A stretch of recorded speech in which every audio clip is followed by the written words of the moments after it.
से आम आदमी पार्टी या खास तौर पर अरविंद केजरीवाल प्रधानमंत्री नरेंद्र मोदी पर हमलावर हैं, उनको सदन के अंदर अनपढ़ कह चुके हैं एक तरह से, और कहते हैं कि देश का प्रधानमंत्री पढ़ा लिखा होना चाहिए। उससे साफ है कि अब बीजेपी के लिए अरविंद केजरीवाल भी परेशानी बढ़ाते हुए नजर आएंगे।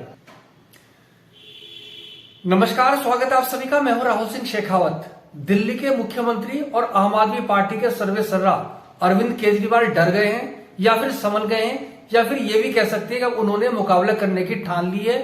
जो भी हो, लेकिन ये सच है कि इन दिनों प्रधानमंत्री नरेंद्र मोदी पर वो हमलावर है और अच्छे खासे फायर है। और आप जानते हैं कि दोनों के बीच में नूरा कुश्ती चलती रही है, कभी नरम तो कभी गर्म।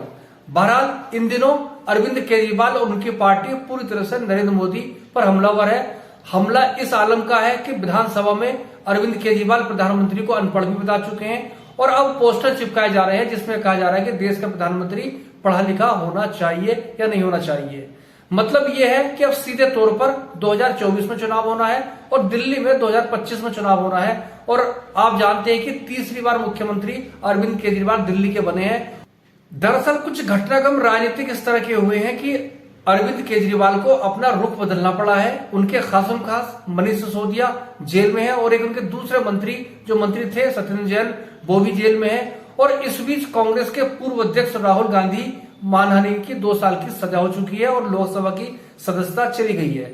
मतलब यह है कि इतने बड़े नेता को नरेंद्र मोदी ने सीधे उनके गले पे हाथ अब डाल दिया है और 2024 में चुनाव होने हैं। राहुल गांधी की लोकसभा सदस्यता के बहाने विपक्ष में एकता देखने को मिल रही है, क्योंकि आज उनके साथ है, कल किसी के भी साथ हो सकता है। इस कड़ी में अरविंद केजरीवाल ने कहा कि सिर्फ 2 लोग हैं जो डरते नहीं है, बाकी पूरे देश को डराया जा रहा है, पूरे सिस्टम संगठनों को डराया जा रहा है, जिसमें मीडिया शामिल है, जिसमें विपक्ष शामिल है, जिसमें जुडिशरी शामिल है और तमाम लोग उसमें शामिल हैं। और उन्होंने जिक्र किया है कि जो नहीं डरता है उसके पास ईडी, इनकम टैक्स और सीबीआई भेज दी जाती है। केजरीवाल दिल्ली विधानसभा में इस कदर नरेंद्र मोदी पर हमलावर थे, या ये कह सकते हैं कि मजे ले रहे थे कि जो तमाम लोग विपक्ष से जुड़े हुए या जो गैर बीजेपी के थे, जो अब बीजेपी में शामिल हो गए हैं, उन्होंने कहा कि कब तक प्रधानमंत्री नरेंद्र मोदी रहेंगे, जब वो नहीं रहेंगे तो भ्रष्टाचार खत्म करने में आसानी होगी, क्योंकि सारे भ्रष्टाचारी जो है वो अब बीजेपी के पार्टी के अंदर एक कमरे के अंदर बंद हैं, ताकि उनको पकड़ने में आसानी रहेगी।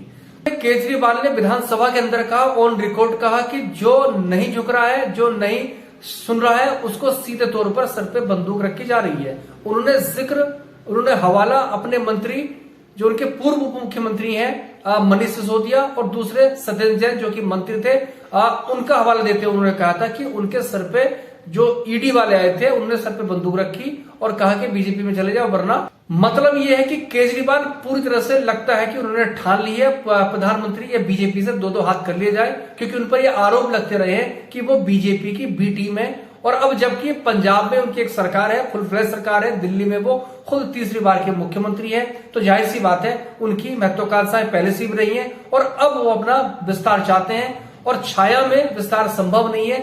अतीत इस बात का गवाह है कि विपक्षी जो भी पार्टियां जो एनडीए में गठबंधन रही हैं वो अब एक एक करके उनका साथ छोड़ चुकी हैं और जो संस्थापक सदस्य पार्टी थी जिनमें अकाली दल है और शिवसेना है वो भी बीजेपी से अलग हो चुकी है। खासतौर पर यह सब जो हुआ है वो मोदी और शाह की रजीम में हुआ, क्योंकि बीजेपी विस्तारवादी रास्ते पर अपनी पार्टी का विस्तार कर रही है, जिसमें कहीं ना कहीं उनकी जो मंशा है वो क्षेत्रीय दलों को सिमटाने की है, यानी संकुचित करने की है या उनको निपटाने की है।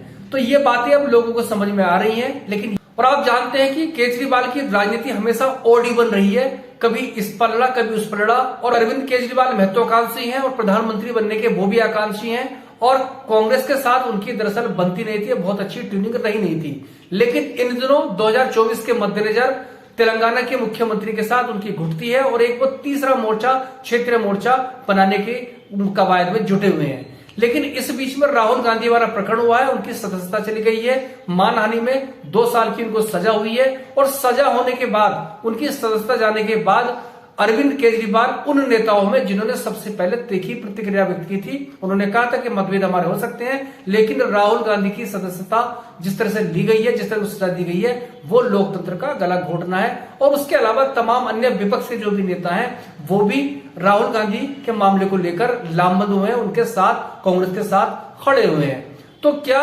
केजरीवाल डर गए हैं, ये भी अपने आप में सवाल है। ऐसा कहा जा रहा है क्योंकि जिस तरह से सिसोदिया को अंदर डाला गया, जेल के अंदर डाला गया है, कहा यह भी जा रहा है कि कल वो आज अरविंद केजरीवाल की तरफ भी जा सकती है।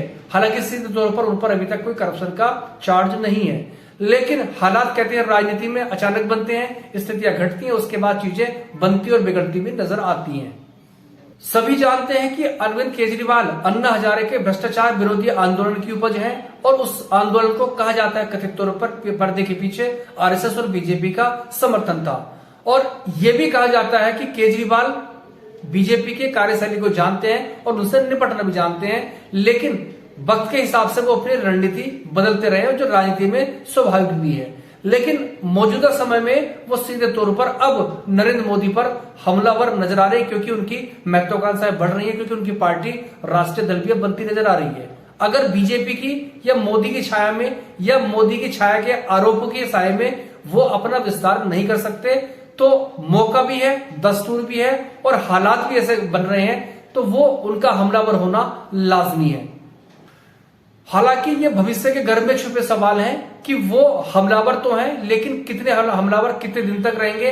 और जो विपक्षी एकता की बात चल रही है राहुल गांधी के प्रकरण के बहाने, उसमें वो कितने कंफर्टेबल होंगे, ये सारी चीजें आने वाला वक्त बताएगा। लेकिन ये सच है कि जिस तरह से आम आदमी पार्टी या खास तौर पर अरविंद केजरीवाल प्रधानमंत्री नरेंद्र मोदी पर हमलावर हैं, उनको सदन के अंदर अनपढ़ कह चुके हैं एक तरह से, और कहते हैं कि देश का प्रधानमंत्री पढ़ा लिखा होना चाहिए। उससे साफ है कि अब बीजेपी के लिए अरविंद केजरीवाल भी परेशानी बढ़ाते हुए नजर आएंगे।